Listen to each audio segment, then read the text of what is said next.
আল্লাহ তো আগে বলেছে ওয়ানাজ্জালনা আলাইকাল কিতাবা তিবয়ানাল লিকুল্লি শাই মা ফাররাতনা ফিল কিতাবি মিন কুল্লি শাই। এমন কোন বিষয় নাই মানব জীবনের প্রত্যেকটা বিষয় আমি আল্লাহ কোরআনে খুলে খুলে আমি আল্লাহ বর্ণনা করে দিয়েছি। দুনিয়ার মানুষগুলো যদি আল্লাহকে যদি বলে আয় আল্লাহ তাআলা তুমি একটু বলে দাও পৃথিবীতে সবচেয়ে বিনয়ীকে, আমার আল্লাহ তাআলা সুন্দর করে বলে দিচ্ছে। আল্লাহ তাআলা বলেন দুনিয়ার মানুষে শুনে রাখো ফাবিমা রাহমাতিম মিনাল্লাহি লিনতা লাহুম ওয়ালাউ কুনতা ফাযযান গালিযাল কলবি লানফাদ্দু মিন হাওলিক। আল্লাহু আকবার।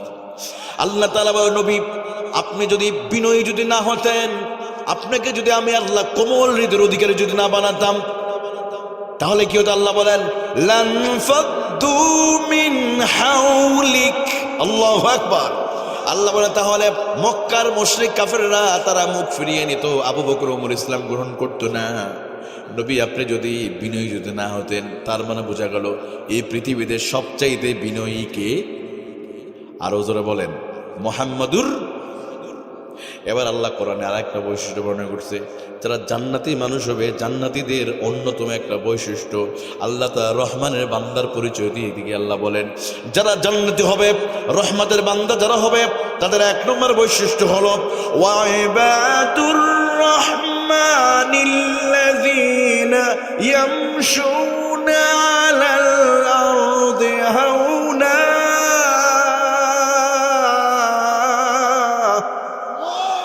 আল্লাহ রাব্বুল আলামিন বলেন জান্নাতি মানুষ যারা হবে, রহমানের একনিষ্ঠ গোলাম যারা হবে, আল্লাহর প্রিয় বান্দা যারা হবে, তাদের একটা বৈশিষ্ট্য হলো ইবাদুর রহমানিল্লাযীনা ইয়ামশুনা আলাল আরদি হাওনা। আল্লাহ বলেন তাদের একটা বৈশিষ্ট্য হবে জমিনে যখন তারা চলবে ইয়ামশুনা আলাল আরদি হাওনা, বিনয়ের সাথে চলবে, কখনো তারা অহংকারী করবে না। সম্মানিত বন্ধুগণ, প্রিয় ভাই সাহেব, কোরআনে মাহফিল আসতে পেরে খুশি না বেজার? এটা জান্নাতের বাগান। কোনো সন্দেহ আছে আপনাদের? কোনো সন্দেহ আছে? কারো সন্দেহ হতে পারে তো হুজুর এটা তো পড়ে থাকা জায়গা, জান্নাত কিভাবে হলো? রাসূলুল্লাহ 1400 বছর আগে বলেন আল্লাহর যে জমিনে আল্লাহর উলহিয়াত আল্লাহর রুবুবিয়্যাত নিয়ে যেখানে আলোচনা হয়, আল্লাহর প্রশংসা হয়, রাসূলুল্লাহ বলেন বান্দারে তোমাদের দৃষ্টিতে মনে হতে পারে পড়ে থাকা জায়গা, কিন্তু আল্লাহর দৃষ্টিতে ওরা জান্নাতের বাগানে পরিণত হয়ে গেছে। জোরে বলেন না সুবহানাল্লাহ। তাহলে আমরা এখন কোথায় আছি? এখানে বসার জন্য আপনার সম্মানও বেড়ে দিয়েছে কে? এখানে বসার জন্য আমাদের মুখের আওয়াজও আল্লাহর কাছে পছন্দ হয়ে গেছে। এখানে বসে একবার সুবহানাল্লাহ বললে এই আওয়াজ শুধু পৃথিবীতে নয় আল্লাহ আরশ আজিমে চলে যায়। বিজ্ঞানের দৌড় সর্বোচ্চ চাঁদ পর্যন্ত। আপনারা জানেন 1969 সালে নেইল আর্মস্ট্রং, অলড্রিন আর লাইকা নামক একটা কুত্তা নিয়ে চাঁদে গিয়েছিল। বছরটা ছিল 1969, আজ থেকে 56 বছর আগে। তাহলে বিজ্ঞান এর দৌড় চাঁদ পর্যন্ত, আর কোরআনের মাহফিলের মুসল্লিদের সুবহানাল্লাহর দৌড় আল্লাহর আরশ আজিম পর্যন্ত। এখানে বসে একবার সুবহানাল্লাহ বলবেন, এই আওয়াজ প্রথম আসমান, দ্বিতীয়, তৃতীয়, চতুর্থ, পঞ্চম, ষষ্ঠ, সপ্ত আসমান পাড়ি দিয়ে আল্লাহ আরশ আজিম এই আওয়াজ আল্লাহ পৌঁছায় দেয়। সুবহানাল্লাহ বলেন। এই জন্য কি কৃপণতা করা যাবে? প্রিয় ভাইরা, আমরা যতক্ষণ বসবো, মানুষ যতটুকু হই না কেন, ইসলাম কখনো সংখ্যা দিয়ে বিচার করে না। ইসলাম বিজয়ী হয়েছে কিছু মানুষের ইমানের শক্তি, তার ইমানের শক্তির বলে। বদরের যুদ্ধে মুসলমানদের সংখ্যা কত ছিল? 313 জন। অপোজিশন কাফেরদের ছিল 1000-এর বেশি। সুতরাং বেশি মানুষ হলে অথবা এক মাহফিল অনেক মানুষ হয়েছে, কিন্তু কোরআনতে আলোচনা কিছু হেদায়েত নিয়ে যেতে পারে নাই। কিন্তু আমরা যদি একটা মানুষও যদি এখানে হেদায়েতের রাস্তা পেয়ে যদি নামাজি হয়ে যায়, দিনের পথে আসতে পারি, এটা আল্লাহর জন্য নাজাতে জড়িয়ে হয়ে যাবে ইনশাআল্লাহ।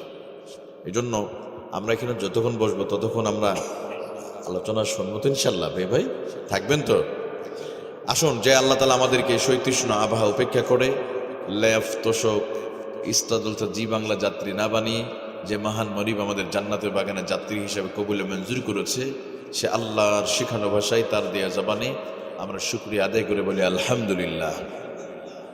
লাখো কোটি দরুদ ও সালাতু সালাম বর্ষিত হোক দুজাহানের সরদার, আখিরাতের ব্যারিস্টার, ইমামুল মুরসালিন, সৈয়দুল মুরসালিন, নবীদের নবী, বিশ্বসভার সভাপতি নবী মুহাম্মদুর রাসূলুল্লাহ সাল্লাল্লাহু আলাইহি ওয়াসাল্লামের উপরে নবীর প্রেমে মাতোয়ারা হয়ে কলিজা উজাড় করে প্রিয় নবীদের শানে দরুদ এবং সালাম নিবেদন করছি। সকলে বলছি সাল্লাল্লাহু আলাইহি ওয়াসাল্লাম। সম্মানিত প্রিয় বন্ধুগণ, শুকরিয়া আদায় করলাম কার? আল্লাহর নাম একটু জোরে বললে ভয় লাগে মনে হয়, কেন ভারত থেকে এসে ধরে নিয়ে যাবে, ভয় লাগে? একটু জোরে বলতে হবে। শুকরিয়া আদায় করলাম কার? আল্লাহর নাম উচ্চারণ করলে কোনো মামলা হবে, কোনো ভয় লাগে? তাহলে বাঘের মতো অহংকার দিয়ে বলতে হবে শুকরিয়া আদায় করলাম কার? আকাশের মালিক কে? জমিনের মালিক কে? এই জমিনে গোলামি করবো কার জন্য? নামাজ আদায় করবো কার জন্য? স্ত্রীকে পিটাবো কার জন্য? আমরা পিটাবো না, এদিকে শয়তানের জন্য পিটাবো নাকি? আমরা আবেগে এইদিকে, অন্যদিকে অবশ্য পিটায়, যৌতুক না দিলে একটু মাঝে মাঝে মারে। তো আপনাদের এলাকায় যৌতুক নাই আলহামদুলিল্লাহ? ও মানে আলহামদুলিল্লাহ নাই, মানে আছে এখনো না? যৌতুক দিব না, নিব না আমরা ইনশাল্লাহ বলে। আল্লাহ নারীদের সম্মানিত করেছে, পৃথিবীর সমস্ত পুরুষরা নারীদের কাছে ঋণী। ইসলাম প্রতিষ্ঠার জন্য সর্বপ্রথম এই জমিনটা রক্তে লাল করেছে পুরুষ না নারী? ওনার নাম বলতে পারবেন আপনারা? হযরত সুমাইয়া রাদিয়াল্লাহু আনহা। পুরুষদের পায়ের নিচে পচা চামড়ার জুতা, আর নারীদের পায়ের নিচে পুরুষের জান্নাত আল্লাহ দিয়ে দিয়েছে। সুতরাং সেই নারী জাতিকে সামান্য যৌতুকের জন্য গালি দিব আমরা? দিব না আমরা। যৌতুক কেন দেবো ভাই? এদিকে নেই না, আমরা আবেগে বলে ফেলেছি। আমাদের জীবনে সবকিছু হবে কার জন্য ভাই? আরো জোরে বলি, কার জন্য হবে? আল্লাহর জন্য হবে। আমি আগে বলি, আলোচনা করার মতো যোগ্যতা আমার মোটেও নেই। আমি এসেছি মূলত দোয়া নেওয়ার জন্য। আতাউর ভাই আমাদের মসজিদ ফজরের সময় ভাইকে বেশি দেখা হয় আমার মাঝে মধ্যে, রেগুলার মুসল্লি। উনি ওই এলাকার একজন সুনামধন্য ব্যবসায়ী এবং দিনপ্রেমী, আপনাদেরই সন্তান। কিন্তু আলহামদুলিল্লাহ আমাদের খিলগাঁওয়ের দুই মসজিদের, এখানে 3 মসজিদের খতিব আমার পাশাপাশি আছেন। ঢাকার পাশাপাশি 3 মসজিদের খতিব, 3 এলাকার উনি পরিচিত মানের বিজনেসম্যান হিসাবে, এবং যথেষ্ট সুনামের সহিত ব্যবসা করছেন তিনি। আর 5 ওয়াক্ত নামাজি 3টা মসজিদে পড়ে। সেই মহাব্বতে উনি বলেছেন, আমার সেই ভালোবাসায় আমি শুনেছি এলাকার মানুষ অনেক ভালো। উনি বলেছে এলাকার মানুষ অনেক ভালো মানুষ। তা আমার আগে থেকে একটা খুব লোভ ছিল যে একটু ভালো মানুষগুলো দেখে আসবো, একটু দোয়া নিতে আসবো। মূলত ওয়াজ করতে আসি নাই, আর ওয়াজ করার যোগ্যতাও আমার নাই। হয়তো এখানে এমনও মানুষ আছে যাদের ছাত্র হওয়ার যোগ্যতা আমার নাই। আমি এসেছি দোয়া নেওয়ার জন্য। রাগ করেছেন আপনারা? তো একটু আপনাদের নুরানি চেহারাগুলো দেখে আমি যদি আরো কিছু পেতাম তাহলে মনটা ভরে যেত। তারপর যতজন এসেছেন আলহামদুলিল্লাহ, আপনাদের দেখে অনেক ভালো লেগেছে। কষ্ট পেয়েছেন আপনারা? মূলত আমরা এসেছি কি জন্য? দোয়া নেওয়ার জন্য। যারা ঢাকাতে এসেছে খতিবরা হয়তো অন্য সময় ওনাদের পাবেন না, আপনারা সময়ও পাবেন না। হয়তো মাহফিলে উসিলায় ভাই আনছে, আমরা আসছি একটু দোয়া নেওয়ার জন্য। আপনারা থাকবেন তো ইনশাল্লাহ? এদের খুব লম্বা সময় কথা বলবো না আমি, অল্প সময়ে, কিন্তু কথা যতটুকু হবে ততটুকু কথা আমাদের জন্য। যদি আমরা আমলে নিয়েতে শুনি, এতে আমাদের মানে দুনিয়া আখিরাতে কল্যাণ হবে ইনশাল্লাহ। আমি এর আগে বলতে চাই প্রিয় ভাইরা, আমরা যখন আলোচনা করছি তখন পৃথিবীর কোথাও শান্তি নাই। মানুষ, গোটা পৃথিবীর মানুষ হাহাকার করছে। আজকে আমরা যখন এখানে আলোচনা করছি, এই পৃথিবীতে স্বাধীন রাষ্ট্র 295টা দেশ।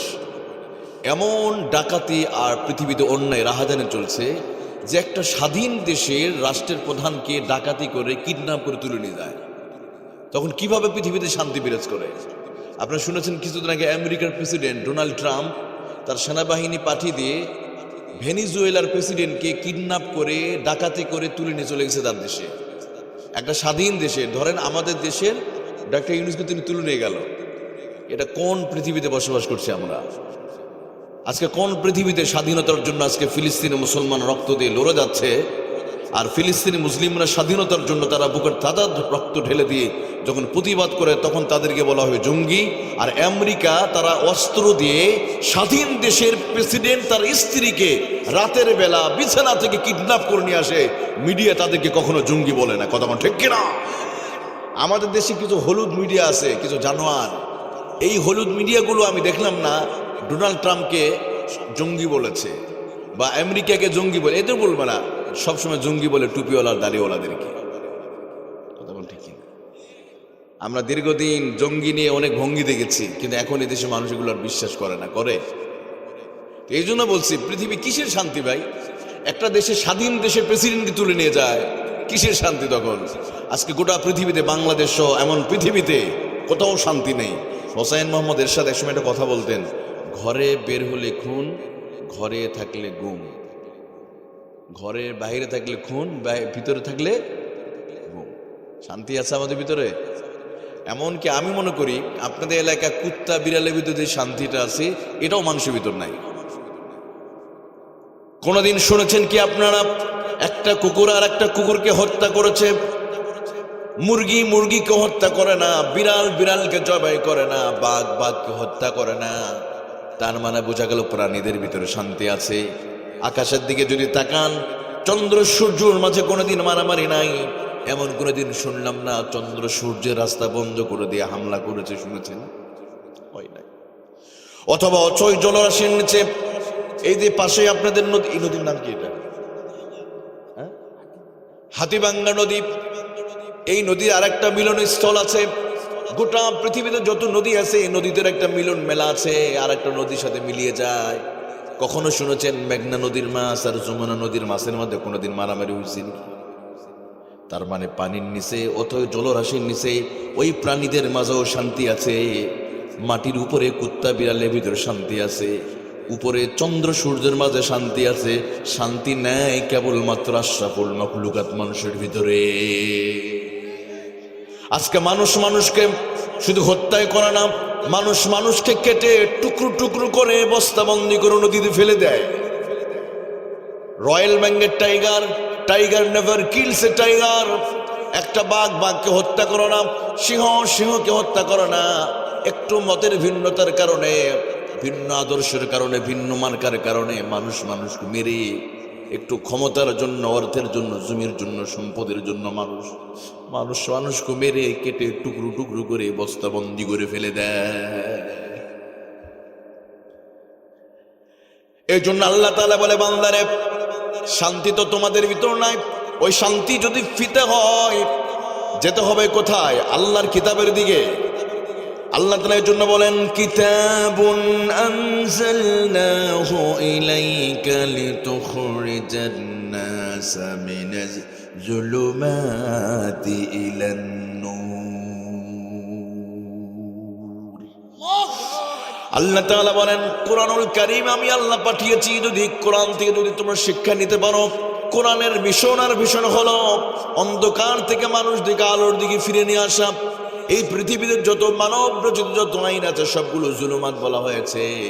আল্লাহ বলেন, তোমাদের এই অন্ধকারের মধ্যে থাকা লাগবে না যদি তোমরা কোরআন মেনে নাও। কে বলেছে?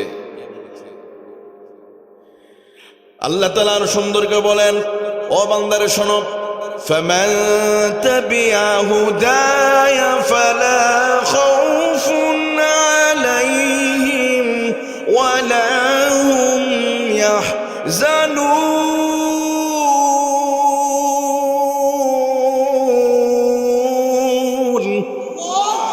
আল্লাহ তাআলা বলেন, কোনো ভয় নাই। আজকে মানুষের ভিতরে, মানুষ এখন বাঘ দেখে ভয় পায় না, মানুষ এখন সাপ দেখে ভয় করে না, মানুষ ভয় করে মানুষ মানুষকে দেখে। মানুষ কুত্তা বিড়াল থেকে ভয় করে না। এমন একটা সময় ছিল মানুষ বাঘ দেখলে ভয় পেত, আর এখন মানুষ ভয় করে মানুষকে দেখে। তখন ঠিক কিনা? ঠিক এমনই যখন অবস্থা, আমরা 24-এর আন্দোলনের পরে এমন এক মানুষকে আমাদের ক্ষমতায় বসালাম, যিনি নিজেও শান্তিতে নোবেল পাইছে। এবার ভাবলাম, মনে হয় ডক্টর ইউনূস শান্তিতে নোবেল পেয়েছে, আমাদের দেশে শান্তি কায়েম করে দিবে। আসলে তিনি কিছু ক্ষেত্রে সফল হতে পারলেও ডক্টর ইউনূস সফল হতে পারে নাই। কথা কোন ঠিক কিনা? উনি কিসে নোবেল পাইছে? শান্তিতে না, উনি শান্তিতে নোবেল পেয়েছে। আমরা ভাবলাম 54 বছর ধরে শান্তি প্রতিষ্ঠা করতে পারি নাই, 47-এ পারি নাই, 71-এ হয় না। আবার জুলাই আন্দোলনে আবার এমন একজন মানুষকে বসানো হলো যে নিজেও শান্তিতে নোবেল পেয়েছে। কিন্তু তিনি কিছু ক্ষেত্রে সফল হতে পারলেও চূড়ান্তভাবে সফল হতে পারে নাই। আমার আল্লাহ বলে, বান্দারে শোনো, তোমাদেরকে ওই ডক্টর ইউনূসদের কাছে যাওয়া লাগবে না, লেনিনের কাছে যাওয়া লাগবে না, আব্রাহাম লিঙ্কনের কাছে যাওয়া লাগবে না। যদি তোমরা কুরআনুল কারীম রাসূলুল্লাহ আদর্শ যদি মেনে চলতে পারো, আমার আল্লাহ বলে দুনিয়াটা আমি আল্লাহ জান্নাতের বাগানে পরিণত করে দিব। লা খাউফুন আলাইহিম ওয়ালা হুম ইয়াহজানুন।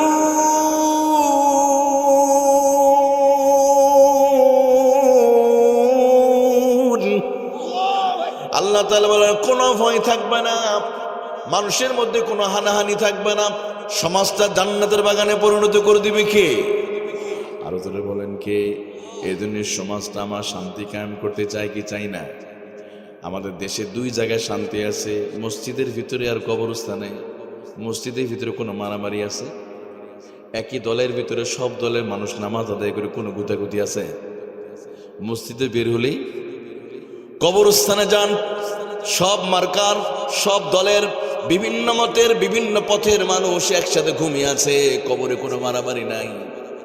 মাঝে মাঝে বুদ্ধিজীবী কবরস্থানের পাশ দিয়ে আমাদের আসতে হয়। কত মন্ত্রী ঘুমিয়ে আছে, যারা কথায় কথায় আলেম ওলামা হুজুরদেরকে হুমকি দিত, গালি দিত, হুজুরদেরকে মোল্লা মৌলবি বলতো। আজানের আওয়াজ যাদের সহ্য হতো না, ওই কুলাঙ্গারগুলো মাটিতে শুয়ে আছে, অথচ বাংলা জমিলে এখন আজান আসছে না নাই? আরো যারা বলেন ওখানে কোনো মারামারি আছে নাকি? কবরে শান্তি, ওখানে কোরআন মেনে ওখানে দাফন করা হয়েছে। মসজিদের ভিতরে আল্লাহর আইন অনুযায়ী, হুকুম অনুযায়ী নামাজ আদায় হয়। যদি কোনো ইমাম যদি মাগরিবের নামাজ যদি 4 রাকাত আদায় করে, তার ইমামতি থাকবে? পরের দিন হুজুর চলে যান, আপনার চাকরি শেষ। কিন্তু রাষ্ট্রের ইমামের আমার লোকমা দেই না, তাহলে শান্তি কায়েম দরকার আছে না নাই? এই জন্য শান্তি প্রতিষ্ঠা করতে হলে ফিরে যেতে হবে কোরআনের কাছে। আর এই জন্য আজকে কোরআনে মাহফিল। সুবহানাল্লাহ। কোরআন আপনাকে শান্তির রাস্তা দেখায়, শান্তির পথ দেখায়। আজকে যত আলোচনা হয়েছে মূলত এই শান্তি প্রতিষ্ঠার জন্যই। আমার আগে যারা যে বক্তা সাহেবরা আলোচনা করে সুন্দর করে, মূল মোটিভটা হলো একটাই, যে এই ঘুণদের সমাজকে আমরা পরিবর্তন করতে চাই। কথা বলেন ঠিক কিনা? আমাদের সমাজে মানুষের মাঝে কেন ভেদাভেদ তৈরি হয়, কেন মানুষ খুনাখুনি হয়? কারণ হলো একটাই, যখন মানুষের ভিতরে চরম অহংকার, ক্ষমতার অহংকার যখন ভিতরে প্রবেশ করে ফেলে, তখন মানুষ মানুষকে মানুষ মনে করে না। এজন্য আসেন আমার আজকের এই অল্প সময়ের ভিতরে আমি আলোচনা করব যুগে যুগে অহংকারীদের চরম পরিণতি। যুগে যুগে অহংকারীদের চরম পরিণতি। আচ্ছা, আমি তো জিজ্ঞেস করি, বলেন তো পৃথিবীর ইতিহাসে এই আকাশ আর জমিনের, আকাশের নিচে জমিনের উপরে সবার প্রথম যে অপরাধ সংগঠিত হয়েছে, এই অপরাধটা কোন অপরাধ জানেন? হ্যাঁ, প্রথম অপরাধ হয়েছিল সীমালঙ্ঘন, অহংকার। আল্লাহ তাআলা যখন বলল,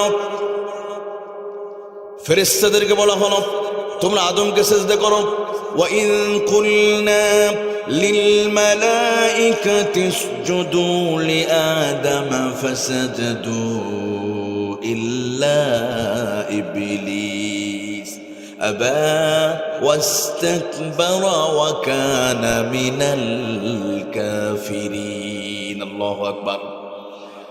এই পৃথিবীতে প্রথম অপরাধ হয়েছিল, 1 নম্বর অপরাধ মানব সভ্যতার ইতিহাসে প্রথম অপরাধ হয়েছিল। আল্লাহ যখন বললেন তোমরা আদমকে সিজদা করো, ইবলিস বলল না, আনা খায়রুম মিন খালাকতানি মিন নারিন ওয়া খালাকতাহু মিন তিন। আয় আল্লাহ তাআলা, তুমি আমাকে আগুন দিয়ে সৃষ্টি করেছো, আমি ওই মাটির তৈরি আদমকে আমি সিজদা করব না। পৃথিবীর ইতিহাসে প্রথম অপরাধ হলো সীমালঙ্ঘন আর অহংকার। ঠিক কিনা? এই অহংকার পতন কেমন ভাবে হয়েছিল? যে ইবলিসের এত সম্মান, এত মর্যাদা ছিল, শুধু অহংকার করার জন্য আল্লাহ তাআলা ইবলিসকে কিয়ামত পর্যন্ত তার মরদুদ শয়তান বানিয়েছে। তাহলে প্রথম অপরাধ কি? অহংকার। প্রথম অপরাধ অহংকার। আর যার কলিজার ভিতরে অহংকার থাকবে সে জান্নাতে যেতে পারবে।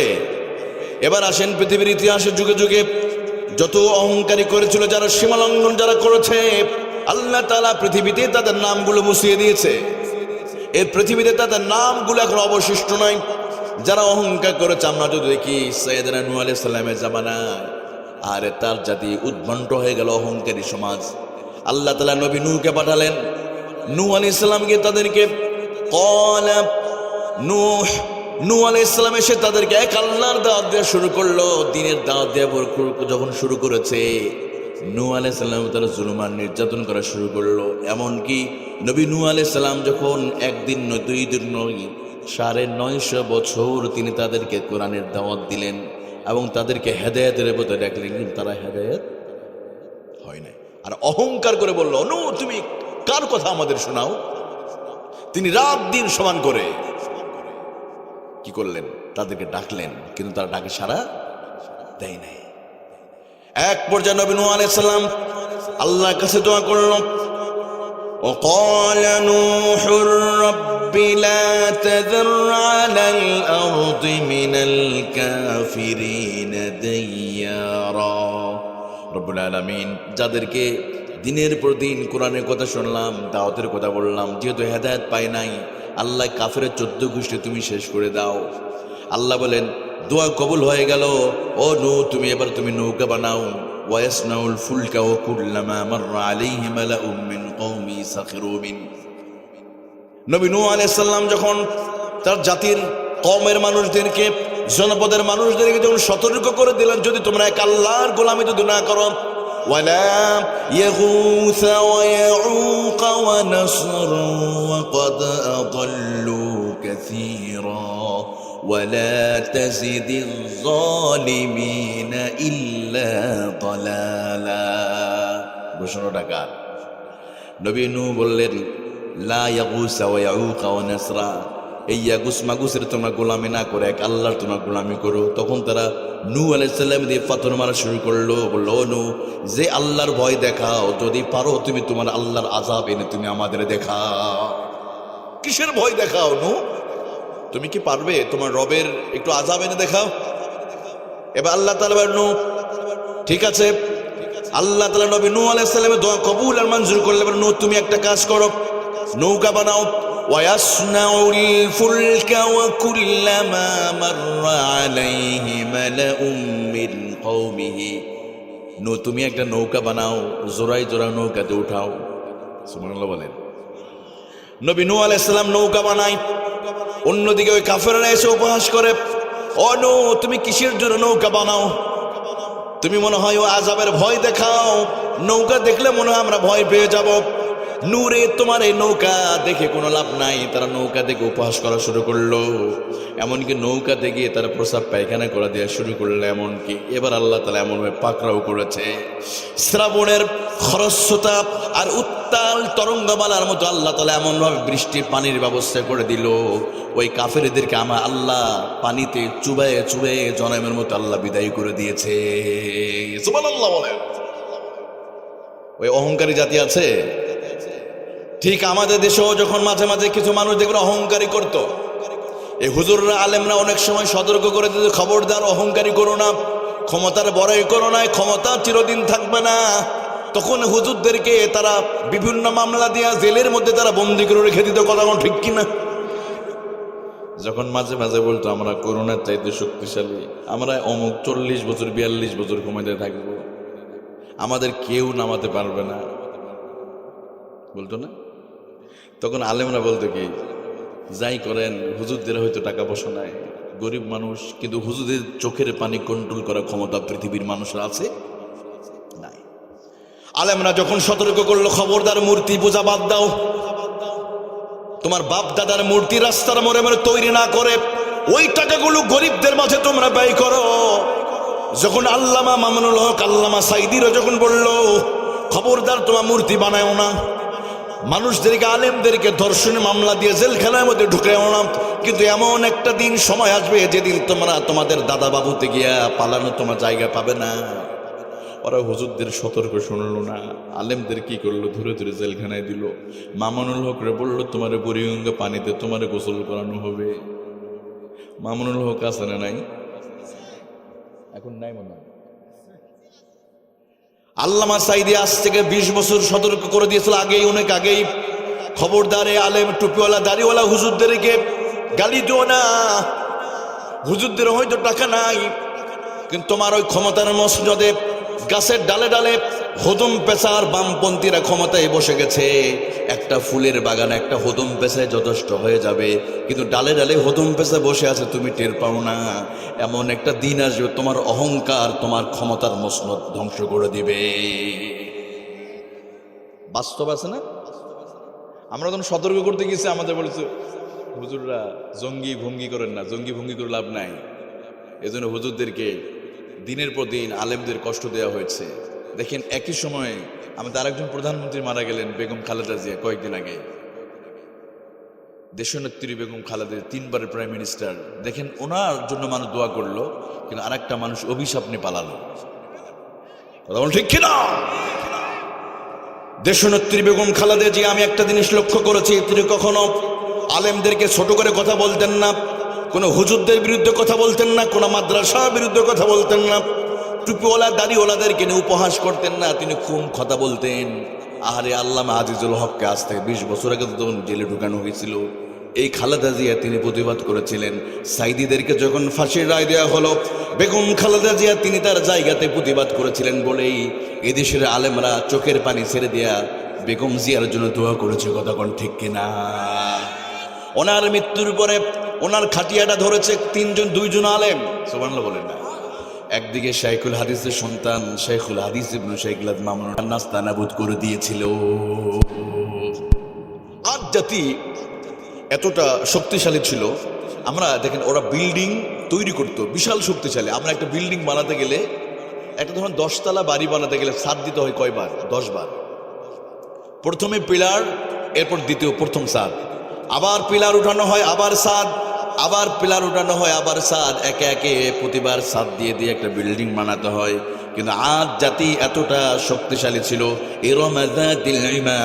ওই ইরাম সম্প্রদায়ের জনপদের মানুষগুলো এতটা স্থাপত্য দিয়ে এত শক্তিশালী ছিল, ওরা যখন বিল্ডিং বানাতো আমাদের মতো এভাবে নয়, আস্ত পাহাড়ে গিয়ে একটা 2 হাতে পাহাড় উঁচু করে ওই পাহাড় খোদাই করে নিজেরা বিল্ডিং তৈরি করে নিত।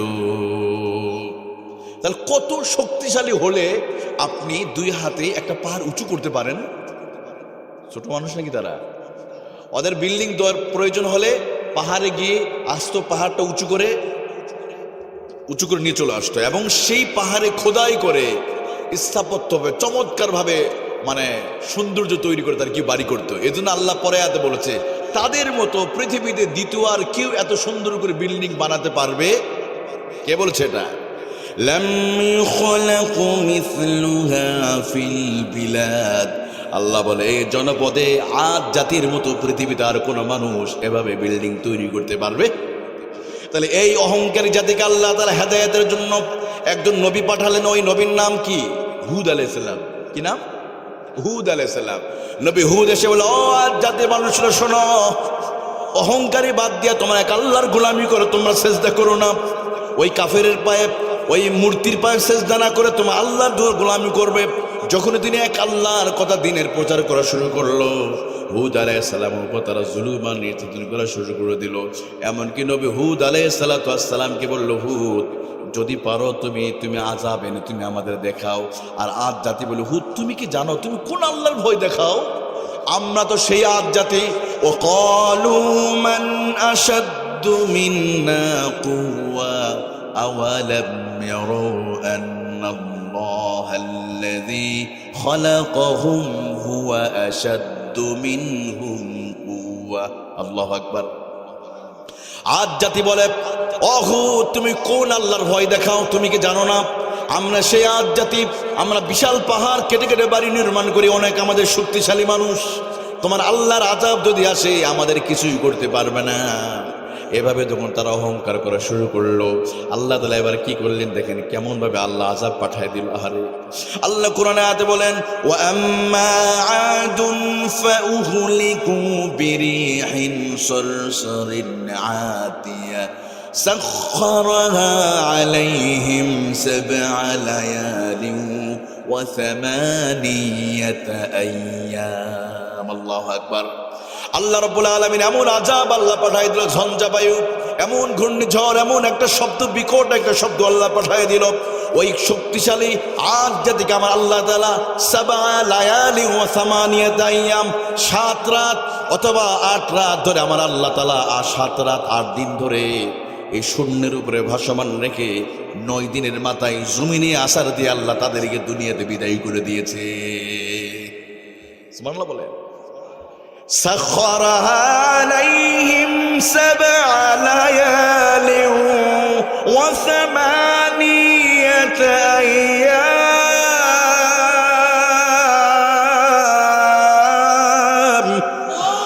আমার আল্লাহ রাব্বুল আলামিন বলে তাদেরকে এমন ভাবে আমি পাকড়াও করলাম, 7 লায়ালি ওয়া সামানিয়াত আইয়াম, 7 রাত 8 দিন ধরে আমি আল্লাহ তাদেরকে শূন্যের উপরে ভাসমান রেখে, মানে বাতাসের উপরে ভাসমান রেখে আসার মেরে আল্লাহ তাদেরকে শেষ করে দিয়েছে। আমি একটু বলতে চাই আমার বাবাজিরা, যুবক ভাইয়েরা, এখন কি আদ জাতি আছে? আদ জাতি তো এখন নাই। তার মানে হলো এই ঘটনা কাদের শুনাইতেছে? আল্লাহ আমাদের বলছে, বান্দা শোনো, খবরদার, তোমরা আদ জাতির মতো বৈশিষ্ট্য অর্জন করো না। তোমরা কিসের সলিমদ্দি কলিমদ্দি ক্ষমতা পেয়ে যেন তোমরা আদ জাতির মতো আচরণ করবে না। তোমার যাইতে তো বড় বড় সে আদ জাতিকে আমি আল্লাহ জমিনে জনমের মধ্যে আমি আল্লাহ ধ্বংস করে দিয়েছি।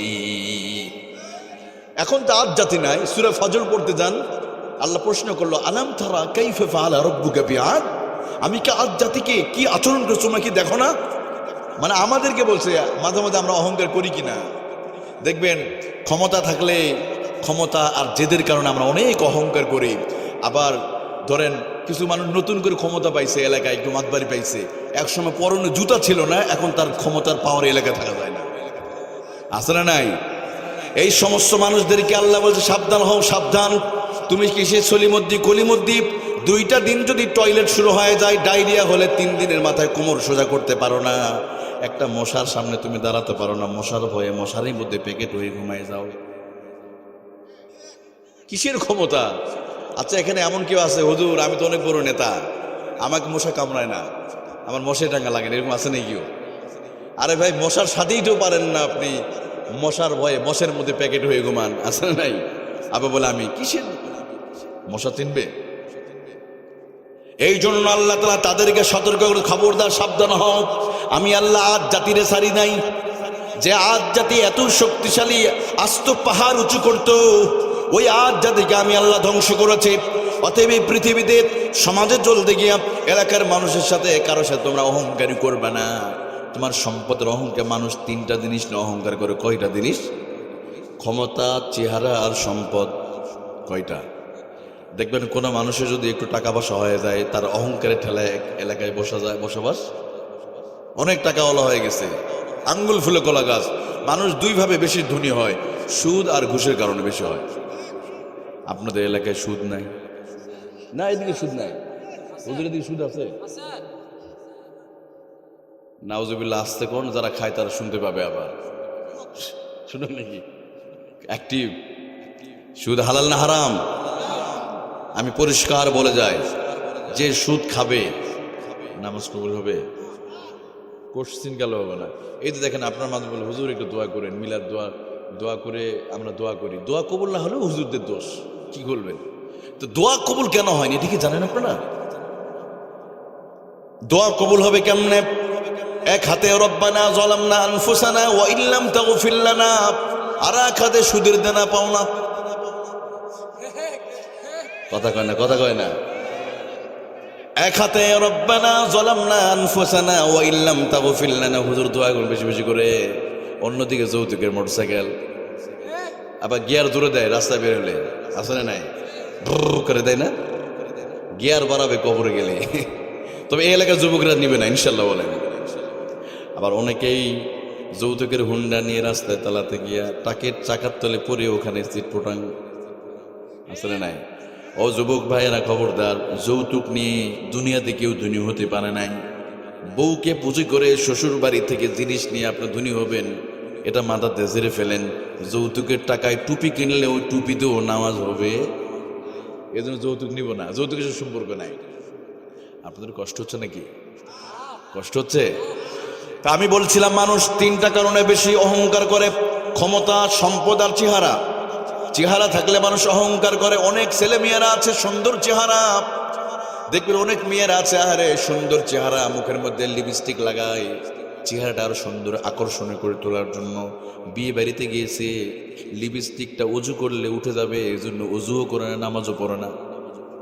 আসলে না, কিসের সুন্দর তোমার চেহারা? তোমার তো বড় বড় সুন্দরী গুলো মাটির নিচে বসে আছে। বসে তো নাই, মরার 24 ঘন্টার ভিতরে শেষ। বিশ্ব সুন্দরী ইংল্যান্ডের দ্বিতীয় রানী এলিজাবেথ মারা গেল 2023 সালে। আহারে, যেই রানী এলিজাবেথের মাথার চুলগুলো আস্তরের জন্য স্বর্ণের চুরি ছিল, মুখে ব্রাশ করতো, ওই ব্রাশটা স্বর্ণের দিয়ে তৈরি করা ব্রাশ দিয়ে মুখ ব্রাশ করতো। একজন নয়, 2 জন নয়, 10 জন মহিলা তার মাথার চুল আশ্রয় দিত। বলুন তো সেই রানী এলিজাবেথ কি দুনিয়াতে আছে? তার ওই চুলগুলো, কোকড়ানো চুলগুলোকে এখন মাটির নিচে আছে। ওই কবর খনন করলে আল্লাহর কসম করে বলি, ও আমার বোন, কিসের তুমি অহংকারী করো? যুবক ভাইয়েরা, কিসের তুমি অহংকারী করো? তোমার তো সুন্দর চেহারা ছিল সালমান শাহ, ছিলেন না? সালমান শাহ এখন আছে মনে হয়, কত সুন্দর চেহারা। আরে, যে সালমান শাহ চেহারাগুলো, চুলগুলো ছিল সুন্দর, নায়ক মান্না এখন আছে। যে সালমান শাহর জন্য 6 জন মেয়ে জীবন দিয়ে আত্মহত্যা করেছে। যুবক, তোমার জন্য তো একটা কুত্তাও আত্মহত্যা করবে না? করবে নাকি? একটা বিড়ালও তো আত্মহত্যা। কার জন্য তুমি তোমার রাসূলুল্লাহর আদর্শ, এই সুন্নত, এই দাড়ি তুমি কেটে তুমি পরিষ্কার করো? তোমার জন্য তো একটা বিড়ালও তো আত্মহত্যা করবে না ভাই। এখানে অনেক যুবক আছে মাঝে মাঝে দাড়ি কাটে না কেন? আমি বলি যুবক, আমি যুবকদের একটু বেশি বলি মাঝে মাঝে, কারণ আমি তো অনেক বয়স্ক বৃদ্ধ মানুষ, 80 পার হয়ে গেছে। হয় না? ও যুবক ভাইয়েরা, আমি বলি, এই দাড়ি কাটলে, আরে এই মুহূর্তে যদি আমার মরে যায়, ওই কবরে যদি রাসূলুল্লাহর যদি চিহ্ন নিদর্শন যদি না থাকে, কি জবাব আমি দিব? যুবক, তোমার চাইতে অনেক হ্যান্ডসাম চেহারার মানুষগুলো মিডিয়ার সামনে দাড়ি রেখে নামাজ আদায় করে, আজকে দেখলাম মাহমুদুল্লাহ রিয়াদ খেলতেছে, বিপিএল খেলছে আজকে, না? ওর মুখের দাড়ি মানে আমার চাইতে বড়। 5 ওয়াক্ত নামাজ আদায় করে মুশফিকুর রহিম, তার মুখে দাড়ি আছে না নাই? পাকিস্তানের শহীদ আফ্রিদি, মোহাম্মদ রিজওয়ান, তাদের মুখে কত সুন্দর নুরানি দাড়ি। ওরা যদি শত শত মিডিয়ার সামনে দাড়ি নিয়ে যদি নামাজ আদায় করতে পারে, খেলতে পারে, তুমি কি তোমার এই নেত্রকোনা এলাকায় থেকে রাসূলুল্লাহ দাড়ি নিয়ে আমরা কি চলতে পারি না ভাই?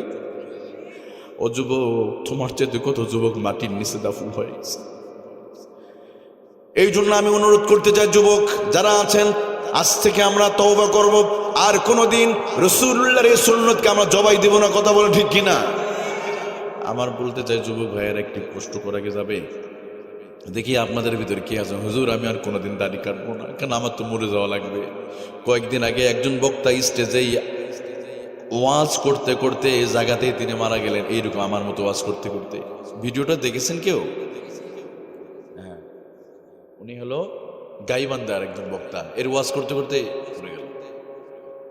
তাহলে ভাই, আমরা কি বেঁচে থাকবো? আগামী 40 বছরের ভিতরে এখানে আমরা সবাই মাটি নিচে চলে যাবো, একটা মানুষ থাকবে না। এই গ্রামের এখন যাদের বয়স 10 বছর, এই পুরো গ্রামের আগামী 40 বছর পরে একটাও থাকবে না। কারণ 40 বছর পরে অনেকের বয়স 100-200 হয়ে যাবে, বাঁচবে নাকি? এই যে বাবাজিরা আছেন, যার চুল দাড়ি পেকে গেছে, এখন 50, আর 50 যোগ করলে কত হবে? 100 থাকবে। এই যে যুবক, এখন আমি অনেক গরিব, আমি ইয়াং, হুজুর আমি তো যুবক মানুষ, এখন 25। আরে বাবা, তোমার আর 40 বছর পর তোমার বয়স হবে 75 বছর, কত হবে? যৌবন থাকবে নাকি? যৌবন শেষ। যৌবন লিমিটেড, কয়েকটা বছরের জন্য, চিরদিন থাকবে না। এই চেহারা চিরদিন থাকবে না আমার বোন, এই সুন্দর চেহারা থাকবে না। আজকের সুন্দরী আগামী দিনের বুড়ি, আজকের যুবক আগামী দিনে বৃদ্ধ। এই যে আমাদের হুজুর, উনি কি একদিনে বৃদ্ধ হয়েছে? এই বৃদ্ধ হতে ওনার 70-60 বছর লেগে গেছে। তা আমরা একদিন ওনার মতো চলে যাবো, এরকম হবে আমাদের। একসময় দাড়ি ছিল না, দাড়ি উঠলো, কালো হলো, আবার পেকে গেল, আবার। এটাই বাস্তবতা, এর সাথে কোনো কম্প্রোমাইজ নাই। এই জন্য আমি যুবকদেরকে বলতে চাই, যুবক ভাইয়েরা, আপনাকে কোনো যুবক কি আছে এখানে? একটু হাত উঁচু করে দেখেন, হুজুর আমি আর দাড়ি কাটবো না। একটু হাত উঁচু করেন তো ভাই, বাবারা। মাশাআল্লাহ, হাত উঁচু করেন না, হাত উঁচু করেন একটু। লিল্লাহি তাকবীর। আল্লাহ তুমি কবুল করেন, আল্লাহ আমিন বলে আমিন। আমরা রাসূলের সুন্নাত কাটবো না ভাই। আমরা মাহফিলে একটা মানুষ যদি এখানে হেদায়েত পেয়ে যায়, আপনার এটা যথেষ্ট হয়ে যাবে। একটু কল্পনা করেন ভাই, এখনো কবর গেলে যদি প্রশ্ন করে মান হাযা আল্লাযী বুইসা ফীকুম, কে ইনি? রাসূলকে দেখানো হবে। যদি মুখে দাড়ি না থাকে রাসূলুল্লাহকে চেনা যাবে? চেনা যাবে না। এদের আমি যুবকদেরকে আমি বলে দিতে চাই, যুবক ভাইয়েরা খবরদার, আমরা এই দাড়ি কাটবো। বরং দাড়ি মানুষের চেহারা সৌন্দর্য আনে। যে যত দাড়ি কাটবে তার যৌবন ক্ষমতা তত মাইনাস হতে থাকবে। আপনাদের কষ্ট হচ্ছে নাকি? আমি বলছিলাম তিনটা কারণে মানুষ অহংকারী বেশি হয়: চেহারা, সম্পদ আর ক্ষমতা। কথা বলেন ঠিক কিনা? কিসের ক্ষমতা, কিসের টাকা পয়সা? অনেক বাড়িওয়ালা আহারে দেখবেন এলাকায় যদি একটু ধনী হয়, গরিবদেরকে কুত্তার মতো ব্যবহার করে, গরিবদেরকে আর মানি দেয় না। গরিব শ্রমিক মানুষ কাজ করলো, সারাদিন কাজ করার পর বল ভাইজান তুমি টাকাটা দেখো, যা পরে আসি যা বলেন। এরকম ধনী মানুষ তো, গরিব তো ওনার কাছে আসবে। শ্রমিকের সাথে কষ্ট দিবেন না। রাসূলুল্লাহ বলেছে শ্রমিকের আতিল আজির আজরা ক্বাবলা আইয়া জুফা ইরহু, শ্রমিকের গায়ের ঘাম জমিনের উপর আগে তুমি পরিশোধ করে দাও, কারণ এই শ্রমিকের জন্য তুমি আজকে ধনী হয়ে গেছে। অনেক সময় গরিবদেরকে বাড়ি নিয়ে, আমার তো 10তলা বাড়ি আছে, আমার R15 হুন্ডা আছে, অনেক ছেলে অহংকার করে না? যেগুলো অহংকার করে এগুলো ট্রাকের চাকার তলে পরে মরে যায়। এগুলো কথা ঠিক না? যারা হুন্ডা নিয়ে অহংকার করে, আমি একটু প্লিজ অনুরোধ করব, ঢাকা শহরে আদাবরে যাবেন একটু, ওই যে শ্যামলীতে একটা হাসপাতাল আছে, পঙ্গু হাসপাতাল আছে, এখানে যাবেন। 90% হুন্ডা অ্যাক্সিডেন্ট করছে। 90% রুগী কারো হাত নাই, কারো পা নাই, তারা চোখ। কারণ আমার ওখানে আমাকে যেতে হয় মাঝে মাঝে, ওই আদাবর একটু যাই। ম্যাক্সিমাম হুন্ডা অ্যাক্সিডেন্ট করে সব ইয়াং যুবক, কার বয়স 15, 16, 17, 18, 19, 20, ম্যাক্সিমাম 15 থেকে 25 পর্যন্ত। ওরা খুব অহংকার করে চালাইতো, কিন্তু পড়ে গেছে। খবরদার যুবক ভাইয়েরা, অহংকার করে যাবে। বাড়ি নিয়ে যারা অহংকার করে, এই যে কয়েকদিন ভূমিকম্প হলো, মনে আছে আপনাদের? আমি তো দেখি, আমি ঢাকা শহরে একটু বেশি অহংকারী হয়, যাদের ফ্ল্যাট আছে। ধরুন ঢাকা শহরে একটা 10তলা বাড়ি আছে, আমি তো মাঝে মাঝে দেখি ভাড়াটিয়ারা আমাদের কাছে বলে, হুজুর 1 মাসে ভাড়া টাকা দিতে পারি নাই, ঘাড় ধাক্কাতে বের করেছে, কিন্তু টাকাটা পরে দিব। আমাদেরকে ভাড়াটিয়া বলে আমাদের বাচ্চাদেরকে কষ্ট দেয়, গালি দেয়, কারণ আমিও তো ওখানে ভাড়া থাকি।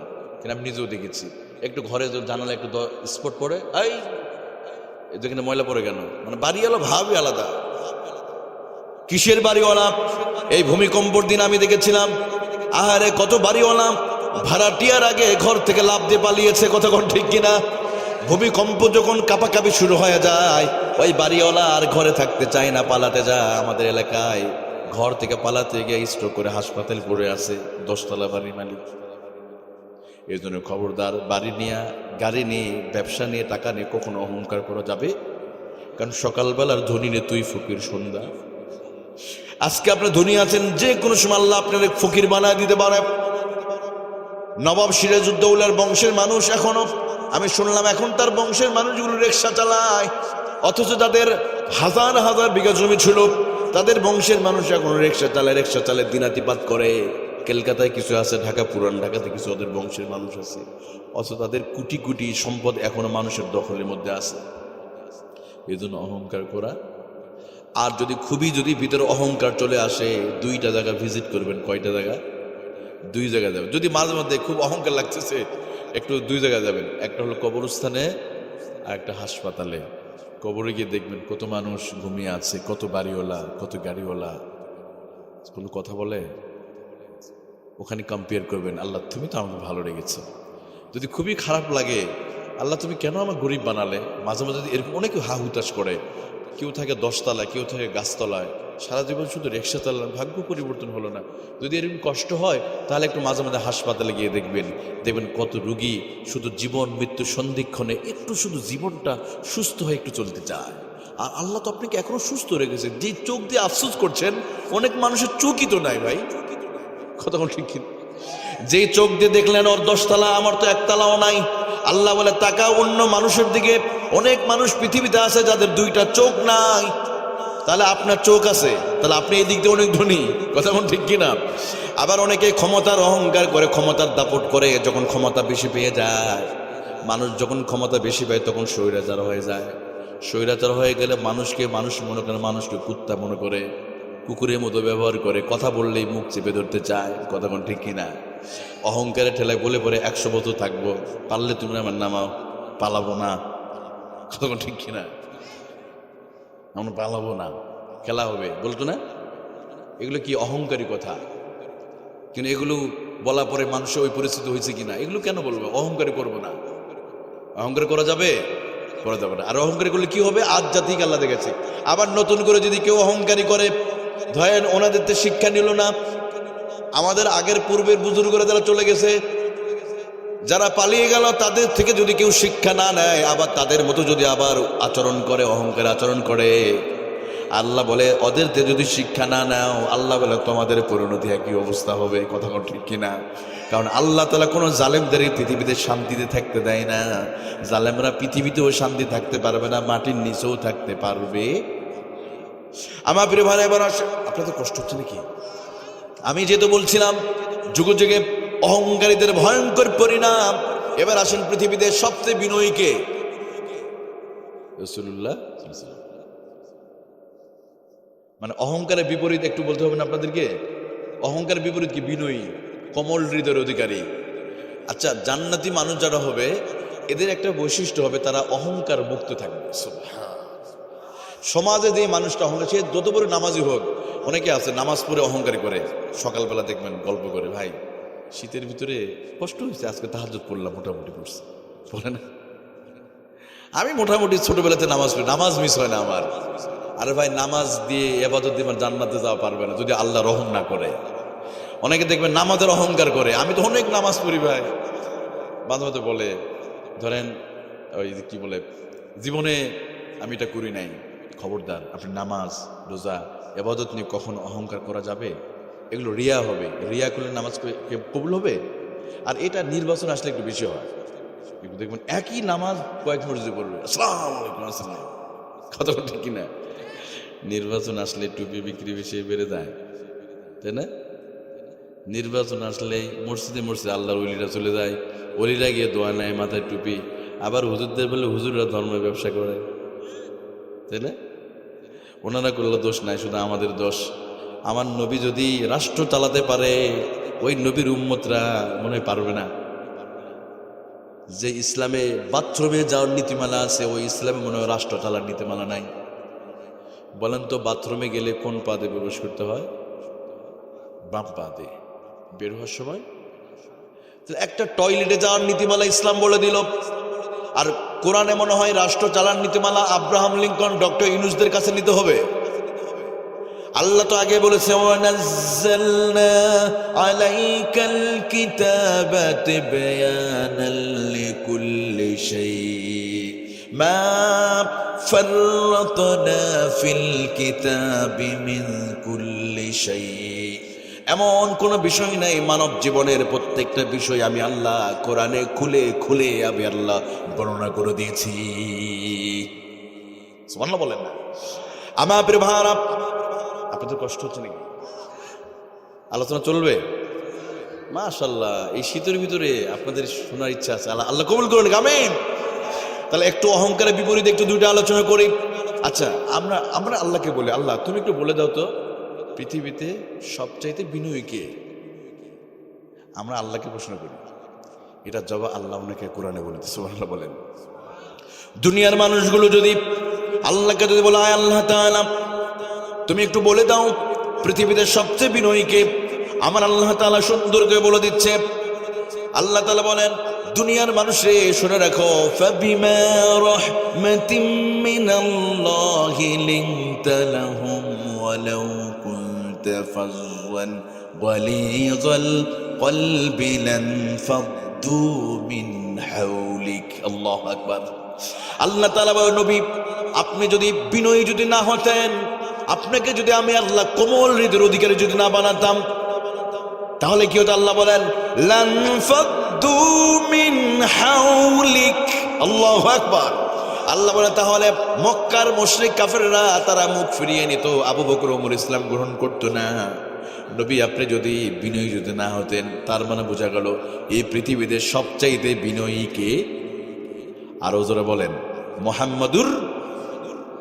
এবার আল্লাহ কোরআনে আর একটা বৈশিষ্ট্য বর্ণনা করছে, যারা জান্নাতি মানুষ হবে, জান্নাতীদের অন্যতম একটা বৈশিষ্ট্য আল্লাহ তাআলা রহমানের বান্দার পরিচয় দিয়ে দিকে আল্লাহ বলেন, যারা জান্নাতি হবে, রহমতের বান্দা যারা হবে, তাদের এক নম্বর বৈশিষ্ট্য হলো ওয়াইবাদুর রহমানিল্লাযীনা ইয়ামশুনা আলাল আরদি হাওনা।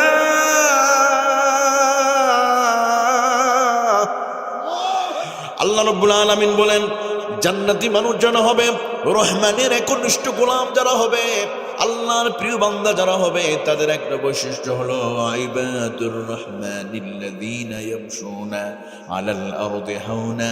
আল্লাহ বলেন তাদের একটা বৈশিষ্ট্য হবে, জমিনে যখন তারা চলবে, ইয়ামশুনা আলাল আরদি হাওনা, বিনয়ের সাথে চলবে, কখনো তারা অহংকারী করবে না। সুবহানাল্লাহ। আমার নবী কেমন অহংকার মুক্ত ছিলেন, কতটা বিনয়ী ছিলেন। একবার এক ইহুদি আহারে রাসূলুল্লাহকে জায়দাত দিল, আমার নবী কতটা বিনয়ী, রাসূলুল্লাহকে গিয়ে বলল, মুহাম্মদ তুমি আমার বাড়িতে একদিনের মেহমান হবে। নবী বলে, আলহামদুলিল্লাহ, চলো আমি যাব। সুবহানাল্লাহ বলেন। মানুষ যদি দাওয়াত দেয়, দাওয়াত গ্রহণ করাটা কি সুন্নাত। রাসূলুল্লাহ ইহুদির বাড়িতে মেহমান হয়ে গেলেন। ইহুদি তার বাড়িতে রাসূলুল্লাহ গেছে, আহারে দয়ার নবীকে অপমান করে কুকুরের মতো তারে দিয়েছে। এতিমের বাচ্চা এতিম, তুমি আমার বাড়িতে মেহমান হবে। অথচ দাওয়াত দিয়েছে, কিন্তু নবীকে অপমান করার জন্য তার বাড়িতে ডেকে নিচ্ছে। নবীজি কোনো কথা বললেন না, কোনো জবাব দিলেন না। কতটা বিনয়ী, কতটা অহংকার মুক্ত মানুষ, খেয়াল করেন। আবার দ্বিতীয় দিন আর একটা দিন রাসূলুল্লাহর কাছে গিয়ে ইহুদি বলে, মুহাম্মদ আমার বাড়িতে একটু মেহমান হিসেবে আপনি আমার বাড়িতে নিয়ে চলে যেতে চাই। নবী আপনি কি আমার দাওয়াত গ্রহণ করবেন কিনা? আহারে রাসূলুল্লাহ প্রথম দিনের ঘটনা ভুলে গেলেন, একটাবার মনে করলো না নবীজিকে অপমান করছে। আবার নবী তার বাড়িতে মেহমান হয়ে গেছে। এবার তার বাড়িতে যাওয়ার পরে দ্বিতীয়বার নবীকে অপমান করে তাড়িয়ে দিল। নবীজি আবার হুজরাতে চলে আসলেন। আবার কয়েকদিন পরে নবীজির কাছে এসে বলে, ও নবীজি আপনাকে আমার বাড়ির মেহমান হিসাবে চাই। নবীজি আমার 2 দিনের কথা ভুলে গিয়ে নবীজি স্মরণ করলেন না, পূর্বে কেমন আচরণ করেছে, কেমন ব্যবহার করেছে নবী ভুলে গিয়া তৃতীয়বার আবার আমার নবী ওই ইহুদির বাড়িতে মেহমান হয়ে চলে গেলেন। সুবহানাল্লাহ। আচ্ছা, আমরা কি কেউ অপমান করলে তার বাড়িতে কি কোনোদিন যাবো আমরা? যদি কেউ বলে তুই আমার বাড়িতে বেরিয়ে যা, জীবনে তো আমরা ওই বাড়িতে আর যাবো না। না, আপনি ইগু কাজ করবে। আমি কি বারবার ছোট হবো নাকি? আমাকে অপমান করছে, আমি কেন ওখানে যাব? বলবে না? অথচ নবীজি কতটা বিনয়ী, একবার, দুইবার, 3বার তার ঘরে মেহমান করে নিয়ে যাওয়ার পর অপমান করে বের করে দিল। এবার রাসূলুল্লাহকে তৃতীয়বার যখন অপমান করে, আহারে দয়ার নবী, কামলিওয়ালা নবী, রাহমাতুল লিল আলামিন, আমার আপনার প্রিয় নবীকে যখন অপমান করে বের করে দিচ্ছে তৃতীয়বার, আমার নবী কোনো কথা বলে না। এবার ওই ইহুদি রাসূলুল্লাহর পিছনে গিয়ে দৌড়ে হাত ধরে বলে, ও নবী আসলে আমাকে মাফ করে দিন, কারণ আমি তাওরাত পড়তে গিয়ে তাওরাতের ভিতরে আমি দেখেছি আখিরি জামানার যে নবী হবে, ওই নবীর অন্যতম একটা বৈশিষ্ট্য হলো তিনি চরমভাবে বিনয়ী হবেন, কখনো অহংকারী হবেন না। আর এই জন্য আপনাকে পরীক্ষা করার জন্য একবার নয়, 2বার নয়, আপনাকে আমি 3বার আমি দাওয়াত দিয়ে অপমান করলাম। মূলত তাওরাত পড়তে গিয়ে আপনার বৈশিষ্ট্য আমি জেনেছিলাম, এটা পরীক্ষা করে যাচাই করেছি, অথচ আমি বুঝতে পারি না, আপনি আমাকে মাফ করে দেন। এই মুহূর্তে আপনার হাতে হাত রেখে কালিমা পড়ে জনমের মতো আমি মুসলমান হয়ে যেতে চাই। সুবহানাল্লাহ বলেন না? সেই নবীর উম্মত এখন আমাদের ভিতরে অহংকার আছে না নাই? একটু অল্পতে আমরা অহংকার ইগু কাজ করে। প্রিয় ভাইয়ের খবরদার, যে যত বিনয়ী হবে আল্লাহ তারে তত ভালো। কে বলেছে এটা? অহংকার করা যাবে? আমার বন্ধুগণ, এবার আসেন আর একটা ঘটনা বললো, খুব একটা লম্বা করবো না। আমার নবীজি কতটা বিনয়ী বলবো নাকি একটু? আহারে রাসূলুল্লাহ সাল্লাল্লাহু আলাইহি ওয়াসাল্লাম মদিনার প্রেসিডেন্ট, নজদের সীমান্তবর্তী এলাকা থেকে সুমামা বিন উসাল, ইয়ামামার বাদশা, রাসূলুল্লাহকে জবাই করার জন্য একটা ছুরি নিয়ে আমার নবীর দরবারে এসেছে, রাসূলুল্লাহকে দুনিয়াতে বিদায় করে দিবে। কিন্তু বিশ্ব নবী জনাবে মুহাম্মদুর রাসূলুল্লাহ সাল্লাল্লাহু আলাইহি ওয়াসাল্লামকে হত্যা করার জন্য রাসূলের কাছে এসেছে। ইতিমধ্যে সাহাবীরা ওই মানুষটারে, সুমামা বিন উসালকে 2 হাত 2 পা ধরে ফেলেছে। মানে রাসূলকে হত্যার জন্য এসেছে, সাহাবীরা অ্যারেস্ট করে ফেলেছে। 2 হাত 2 পা মসজিদে নববীর সামনে খুঁটির সাথে বেঁধে রাখছে। এবার নবীজি বললেন, সাহাবীরা খবরদার, সুমামা বিন উসালের সাথে খারাপ আচরণ তুমি করবে না। এভাবে নবীজি এই সুযোগের মাঝে মাঝে মাঝে সুমামা বিন উসালের কাছে গিয়ে আমার নবী দিনের দাওয়াত পৌঁছায় দেয়। একদিন দুই দিন মাঝে মাঝে বলে, সুমামা তুমি কেমন আছো, আমার কাছে আশা করো। এভাবে একদিন দুই দিন যাওয়ার পরে একটা দিন রাসূলুল্লাহ দুধ নিয়ে সুমামা বিন উসালের কাছে হাজির হয়ে গেছে। সুবহানাল্লাহ। যে একটু কল্পনা করেন না, আপনাকে হত্যা করতে এসেছে, আবার আপনি তাকে দুধ খাওয়াই দিচ্ছেন। সুবহানাল্লাহ। এটা কি সম্ভব বলেন? পৃথিবীতে কোন দার্শনিক, কোন ব্যক্তি এইটা করতে পারে? কতটা বিনয়ী হলে, কতটা ফ্রেশ হৃদয়ের মানুষ হলে এত সুন্দর আচরণ করতে পারে একদম তার শত্রুর সাথে? সুবহানাল্লাহ বলেন। 3 দিনের মাথায় নবীজি বলল, আমার সাহাবীরা শোনো, সুমামা বিন উসালের 2 হাত 2 পা তোমরা বেঁধে দেবে, তারা মুক্ত করে দাও, স্বাধীন করে দাও। সুবহানাল্লাহ। এবার দেখেন সাহাবীরা বলে, ইয়া রাসূলুল্লাহ, ইয়া হাবিবাল্লাহ, সুমামা বিন উসালকে যদি আমরা আজকে ছেড়ে দিই, আবার সুযোগ পেয়ে আপনারা আবার হত্যা করতে আসবে। নবী বললেন, সাহাবীরা শোনো, আমি যা বুঝি তোমরা তা বুঝো না, তোমরা সুমামা বিন উসালকে ছেড়ে দাও। আর তোমরা তাকিয়ে দেখো সুমামা কোন দিকে যায়, ইয়ামামার দিকে যায় না মদিনার দিকে যায়, তোমরা খেয়াল করবে।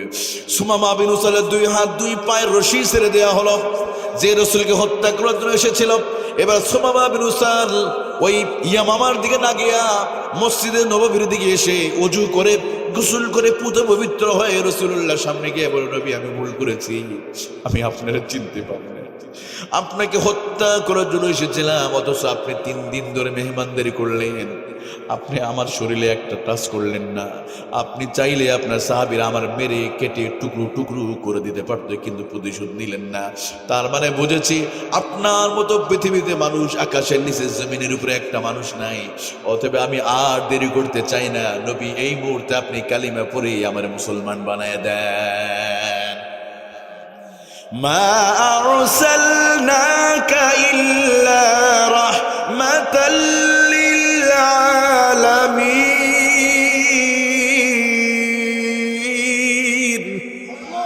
সুবহানাল্লাহ বলেন। আমার নবী কতটা বিনয়ী। একবার এক বেদুইন নবীদের সামনে, মসজিদে নববীর সামনে দাঁড়িয়ে কুকুরের মতো প্রস্রাব করা শুরু করছে। এমন সময় ওমর দেখে প্রচন্ডভাবে রেগে গেছে, হুঙ্কার দিল, কি ব্যাপার তোমার এত বড় সাহস, রাসূলুল্লাহর সামনে প্রস্রাব করো? ওমর মারতে গেছে। ওমর ঠান্ডা হও, প্রস্রাব করতে দাও ওরে, কারণ প্রস্রাব আটকে রাখলে কিডনি নষ্ট হয়ে যাবে। সুবহানাল্লাহ বলেন। রাসূলুল্লাহ শুধু নবী ছিলেন না, তিনি একজন বিজ্ঞানী। তিনি কি? তিনি বিজ্ঞানী। আচ্ছা, আজকের বিজ্ঞানী বলছে প্রস্রাব আটকে রাখলে কিডনি ড্যামেজ হয়ে যায়, আর রাসূলুল্লাহ এটা বলেছে 1400 বছর আগে। সুবহানাল্লাহ বললে গুনাহ হবে তো। থাক, আরেকটু আসতে বলেন, আর একটু আসতে। মানে সব উল্টা আমাদের দেশে কথা বলেন, ঠিক কিনা? না, আপনি অনেক ভালো মানুষ। প্রিয় ভাইরা, রাসূলুল্লাহ সাল্লাল্লাহু আলাইহি ওয়াসাল্লাম কি করলেন? আহারে, সেই সুমামা বিন উসালের ঘটনা আমি বলছিলাম, আমার নবী কতটা বিনয়ী, কাফেরকে কাছে পেয়ে আমার নবী মাফ করে দিলেন। আর আমরা প্রতিশোধ নিতাম। রসুলের সামনে প্রস্রাব করতেছে, নবী কিছুই বলে না। আচ্ছা, আপনার সামনে কোনো হিন্দু মসজিদে প্রস্রাব করলে কি করবেন? তাই না? কথা নাই, একদম ফেসবুকে গুজব ছড়াই দিয়ে মারামারি করবেন না। কোনো হিন্দু প্রস্রাব করলে কিছু বলা যাবে না, নিজে পরিষ্কার করবেন। তাকে বলবেন, ভাই তুমি প্রস্রাব করেছো, তুমি কি জানো আমরা এখানে ইবাদত করি, ভাই তুমি প্রস্রাব করেছো। তারপরও তাকে ভালো ব্যবহার করতে। কিন্তু কোন সমাজে মারামারি করা, রাইট তৈরি করা, অন্যের ধর্মের উপর আঘাত, ইসলাম এটা শিখায় না। মুসলিম রাষ্ট্রে হিন্দুরা, খ্রিস্টানরা, বৌদ্ধরা সর্বোচ্চ নিরাপত্তা ভোগ করবে। কথা ঠিক কিনা? শুধু তাই নয়, এই যে কোরআনে মাহফিল, আমি তো মাঝে মাঝে বলি, এই মাহফিলে হিন্দুরাও বসবে। এ কোরআন শুধু মুসলমানদের একক সম্পত্তি নয়, এ কোরআন হুদাল্লিন। আচ্ছা, কোরআনে কি আল্লাহ বলেছে হুদাল্লিল মুসলিমিন বলছে নাকি? হুদাল্লিন নাস, তাই না? হুদাল্লিন নাস, নাসের মধ্যে সবাই আছে। আল মুসলিমিন যদি হতো তাহলে আমরা যারা আত্মসমর্পণকে তারা, কিন্তু আল্লাহ বলে হুদাল্লিন নাস। তাহলে আমাদের মাহফিল হিন্দুরা কেন আসবে না? ওনারাও বসবে ইনশাল্লাহ বলেন। এমন পরিস্থিতি তৈরি হয়ে থাকে আমাদের দেশে। কিন্তু বড় আফসোস লাগে যখন ভারতে আমাদের মোস্তাফিজুর রহমানকে যখন নিষিদ্ধ করে। কতক্ষণ ঠিক কিনা? মানে সাম্প্রদায়িকতা চাষ করে পৃথিবীতে একটা দেশ, সেটা হলো পার্শ্ববর্তী দাদা বাবুরা আমাদের। কতক্ষণ ঠিক কিনা? মোস্তাফিজুর রহমান বাংলা ওনারে অপমান করলে এদেশে মানুষ সহ্য করবে? কারণ বাংলাদেশ তো ভাই এখন আর আগের মতো গোলামীর রাষ্ট্র নাই। গত 54 বছর গোলামি করেছে। এতদিন পরে এই 1.5 বছর একটা স্বাধীন সার্বভৌম রাষ্ট্রের যে আচরণ, সেই আচরণটা করতেছে, তাই না? এতদিন বুকের সাহস নিয়ে তাদের বলতে পারতো না, কিন্তু এখন এদের স্বাধীন হয়েছে নতুন করে, ভারতের বিরুদ্ধে কথা বলার শক্তি অর্জন করেছে। আগামীতে এই শক্তি অব্যাহত থাকবে, কথা বলা ঠিক কিনা? শহীদ প্রেসিডেন্ট জিয়াউর রহমান তিনিও ভারতীয় আধিপত্যবাদের বিরুদ্ধে কথা বলেছেন বলেই ওনার স্ত্রী বেগম খালেদা জিয়া তিনিও ভারতীয় আধিপত্যবাদকে বৃদ্ধাঙ্গুল দেখাতেন। তিনি ভারতীয় আধিপত্যবাদকে কখনো সাপোর্ট করতেন না। আমরা দোয়া করি ওনার সন্তানও যেন সেই শিক্ষা নিয়ে ভারতীয় আধিপত্যবাদের বিরুদ্ধে হুঙ্কার দেবে, কথা বলা ঠিক কিনা? যদি ভারতীয় আধিপত্যবাদের বিপক্ষে যারাই থাকবে, আধিপত্যবাদের বিরুদ্ধে যারা বলবে, তারা আমরা স্যালুট করব, সেটা যেই ধর্মের মানুষ হোক। কারণ হানাদার বাহিনীকে, পাকিস্তানিকে হটিয়েছি, আর কোনো বাহিনীকে আমরা মাথা নত করে থাকতে চাই না। আল্লাহ আমাদের কবুল করুন, আমিন। আমি বলছিলাম, শেষ ঘটনা বলে শেষ করে দেব। আমি বলছি একজন বেদুইন ইহুদি রাসূলুল্লাহর সামনে মসজিদে নববীতে প্রস্রাব করতেছে, নবীজি কিছুই বলে না। বলে, ওমর তুমি চুপ করো তো, এত লাফালাফি করো কেন, ওরে প্রস্রাব করতে দাও। এবার ইহুদি প্রস্রাব শেষ হয়ে গেল। দয়ার নবী, কামলিওয়ালা নবী, আহারে রাসূলুল্লাহ ওই ইহুদির কাছে গিয়ে বলে, ও পথিক শোনো, তুমি যেখানে প্রস্রাব করেছো তুমি কি জানো এখানে আমরা আমাদের আল্লাহর জন্য আমরা ইবাদত করি, এখানে আমরা সিজদা দিই। আহারে তুমি যেখানে প্রস্রাব করে অপবিত্র করেছো, এইটা হলো আমাদের ইবাদতের জায়গা, আল্লাহকে তালাশ করার জায়গা। এবার বেদুইন বলো, মুহাম্মদ তুমি আগে নিষেধ করোনি কেন? আমি তো বুঝতে পারি নাই, এটা যে ইবাদতের জায়গা আমি বুঝতে পারি নাই। আর তুমি নিষেধ কেন করলে না? যদি নিষেধ করতে তাহলে আমি প্রস্রাব করে অপবিত্র করতাম না। শুধু তাই নয়, আমাদের গির্জাতে যদি কোনো মানুষ, যদি আমাদের ইহুদিদের পেগুটায় যদি কোনো মানুষ যদি প্রস্রাব করে, আমি তো নিজেই তারা আসছ পৃথিবীতে রাখবো না। আর অথচ মুহাম্মদ তোমার চতুর্পাশে আবু বকর, ওমর আছে, এত শক্তিশালী সাহাবীগুলো থাকার পরে আমি প্রস্রাব করলাম, তুমি একটিবার নিষেধ করলে না, কোনো প্রতিশোধ নিলে না, কিছুই বললে না। তার মানে আমি বুঝে গেছি তোমার মতো ভালো মানুষ পৃথিবীতে আর নাই। মুহাম্মদ এই মুহূর্তে তুমি আমারে কালিমা পড়ে তুমি মুসলমান বানায় না। যারা বলেন না সুবহানাল্লাহ। রাসূলুল্লাহ ওই সময়ে কাফের বেঈমানরা ইসলাম গ্রহণ করতে রাসূলের শক্তিতে নয়, ওনার এই যে কোমল হৃদয়ের অধিকারী ছিলেন, উনি বিনয়ী ছিলেন, উনি ছিলেন বিনয়ী। ওনার কোমলতা, ওনার সরলতা অমুসলিমদেরকে বেশি অ্যাট্রাক্টেড করেছে, কনভার্টেড করেছে বেশি ইসলামে এসে, শুধু ওনার বিনয়ী আচরণের জন্য। সুবহানাল্লাহ বলেন। এটা বলেছে ভারতীয় হিন্দুদের জন্য একজন জাতীয় পিতা আছে তাদের কাছে, মহাত্মা গান্ধী। মহাত্মা গান্ধী রাসূলুল্লাহ জীবনী পড়তে গিয়ে তিনি তার একটা বক্তব্য লিখেছে 1924 সালে দ্য ইউথ ইন্ডিয়া পত্রিকায়। তিনি সুন্দর করে লিখেছে, তিনি রাসূলুল্লাহ একটা জীবনী পড়তে গিয়ে শেষ করলেন, 2 খণ্ড পড়লো। পড়ার পরে এবার মহাত্মা গান্ধী বলছে, আসলে আমরা এতদিন বলতাম ইসলাম তরবারির মাধ্যমে, যুদ্ধের মাধ্যমে ছড়িয়ে পড়েছে, কিন্তু ওনার জীবনী পড়ে দেখলাম আসলে সেটা নয়। নোট দ্য সোর্ট দ্যাট উন এ পিস ফর ইসলাম। পৃথিবীতে ইসলাম ছড়িয়ে পড়েছে তরবারির মাধ্যমে নয়, মুহাম্মদুর রাসূলুল্লাহর আদর্শ, তার সুন্দর ব্যবহার দিয়ে অমুসলিমরা বেশি কালিমা পড়ে মুসলমান হয়ে গেছে। সুবহানাল্লাহ বলেন। এটা কোনো মোল্লার কথা, কোনো হুজুরের কথা? ভারতীয় একজন মহাত্মা গান্ধী, তাদের সম্মানিত একজন ব্যক্তি, তিনি বলেছেন একজন হিন্দু হওয়ার পর আমার নবীর পক্ষে এত চমৎকার কথা বলেছে। সুবহানাল্লাহ বলেন। এই জন্য প্রিয় ভাইরা, তাহলে আমি যেটা বলছিলাম, যুগে যুগে অহংকারীদের পরিণতি, এই পৃথিবীতে কোনো অহংকারীদের জায়গা নাই। আবার অহংকারী বিপরীত যারা বিনয়ী হবে তাদের জায়গা আল্লাহ জান্নাত আল্লাহ দিয়ে দিবে। কারণ জান্নাতীদের একটা বৈশিষ্ট্য হবে কি, আল্লাহ তাআলা বলেন, ওয়াইবাদুর রহমানিল্লাযীনা ইয়ামশুনা আলাল আরদি হাওনা। জান্নাতীদের বৈশিষ্ট্য হবে, রহমানের বান্দার বৈশিষ্ট্য হবে, জমিনে যখন চলবে তারা বিনয়ের সাথে চলবে। সুবহানাল্লাহ। আল্লাহ আমাদেরকে বিনয়ী হয়ে চলার তৌফিক দান করুক, আমরা অহংকারী হয়ে চলব না। কারণ যদি কোনো ব্যক্তি মিসকাল যাররাতিন, যাররা পরিমাণ যদি অহংকার থাকে, লা ইয়াদখুলুল জান্নাহ, সে জান্নাতে প্রবেশ করতে পারবে না। এই জন্য আল্লাহর কাছে সবসময় প্রার্থনা, আল্লাহ অহংকার মুক্ত ইবাদত করার, অহংকার মুক্ত সমাজে চলার তুমি আমাদের তৌফিক দিয়ে দাও। সকলে বলে আমিন। আপনার সুস্বাস্থ্য কামনা করে, দীর্ঘায়ু কামনা করে আলোচনা শেষ করছি। এই মাহফিলের জন্য যারা প্রাণান্তকরভাবে চেষ্টা করে গেছেন, মেহনত করেছেন, বিশেষ করে আমাদের আতাউর রহমান ভাই সহ এলাকাবাসী যারা সাপোর্ট দিয়েছেন, এই প্রথম মাহফিল প্রথম মাহফিল হিসেবে আপনাদের যে আয়োজন সফল করেছেন আল্লাহ কবুল করে নিক। এই মাহফিল কিয়ামত পর্যন্ত জারি রেখে সকলে বলে আমিন। দেখেন এখানে এত সুন্দর একটা মসজিদ তৈরি হয়ে গেছে, আমি তো এই বাসে ঝাড়ে নিয়েছি, এত সুন্দর মসজিদ। এখানে ইনশাআল্লাহ দিনই মার্কাজ হবে, আগামীতে আরো বড় মাহফিল হবে, আগামীতে এলাকায় মাদ্রাসা হবে, দিনের মার্কাজ চালু হয়ে যাবে ইনশাল্লাহ। বলেন আল্লাহ আপনাদের কবুল করে নিক। এলাকাবাসীর জন্য দোয়া থাকলো, এই এলাকায় যত কবরস্থান আসে সবার জন্য দোয়া হবে। আমি দোয়া করে দিই, ও হুজুর দোয়া করে দিন, ঠিক আছে তাহলে। না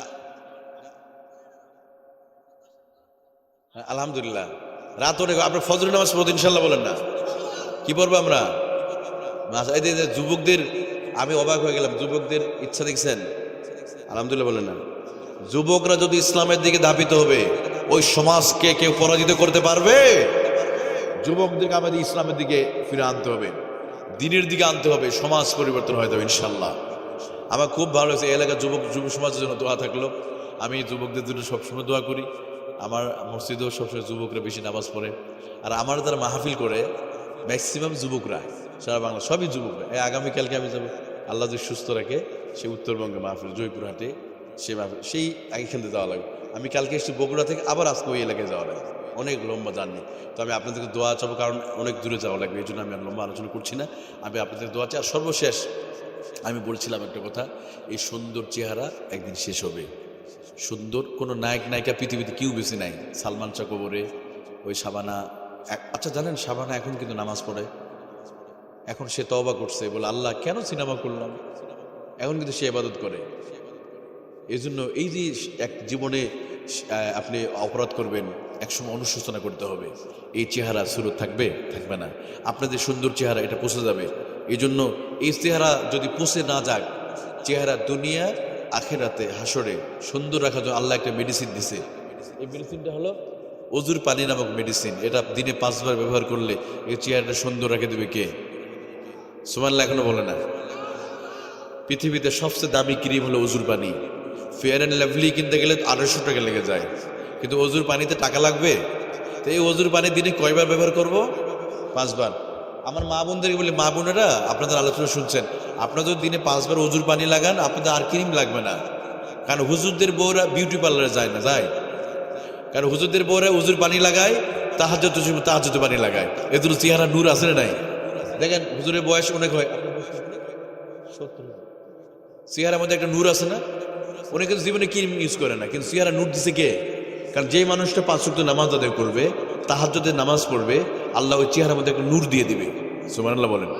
আচ্ছা, যে নামাজ পড়ে, যে পড়ে না, দুজনের চেহারা কি একরকম? মাদ্রাসা বাচ্চাদের তাকাবেন, যারা মাদ্রাসা হিফজখানা পড়ে, দেখবেন সারাদিন কোরআন শরীফ নিয়ে পড়ে থাকে, কালো ধলো সবগুলো একরকম মনে হয়, তাই না? কারণ ওই যে অজুর পানি লাগে ভাই। এই জন্য আমি বলি, আমি আবার দেখবেন মাঝে মাঝে যারা চিল্লাতে যায়, চিল্লাতে আসার পরে চেহারার মধ্যে একটা নূর কাজ করে না? কি ভাই তুমি 40 দিন চিল্লাতে গিয়েছিলে, তোমার চেহারাটা আগের চাইতে একটু উজ্জ্বল লাগতেছে, বলে না এরকম? কারণ ওই যে 40 দিন নামাজ পড়ছে, অজুর পানি নামক ক্রিমটা লাগাইছে, এই ক্রিমটা লাগাইছে, এই জন্য চেহারা নূর করে দিচ্ছে কে? আল্লাহ। এই জন্য আমি বলি, আমি যুবকদেরকে বলতে, যুবক ভাইয়েরা, আমরা 5 ওয়াক্ত নামাজে অজুর পানি নামক ক্রিমটা লাগাবো তো ইনশাল্লাহ। আমাদের মা বোনেরা যারা শুনছেন, আপনারাও অজুর পানি নামক ক্রিমটা লাগাবেন। আল্লাহ আপনার চেহারা দুনিয়া, কবরে, হাসরে সুন্দর করে দিবে কে? রাসূলুল্লাহ বলেন, হাউজে কাউসার পানি পান করাবে কিভাবে দেখে জানেন? ওখানে কোনো এনআইডি কার্ড থাকবে না, পাসপোর্ট থাকবে না, ওখানে কার্ডটা থাকবে, যার চেহারা অজু যে করবে তত চেহারা উজ্জ্বল থাকবে। রাসূলুল্লাহ খপ খপ করে ধরে ধরে জান্নাতে ঢুকাই দেবে। সুবহানাল্লাহ বলেন। এই জন্য আমরা হাউজে কাউসার পানি খেতে চাই কি চাই না? যদি খেতে চান তাহলে অজুর পানি লাগাতে হবে, মানে 5 ওয়াক্ত নামাজ পড়া লাগবে, এছাড়াও কোনো উপায় নেই ভাই। আল্লাহ আমাদের কবুল করুন।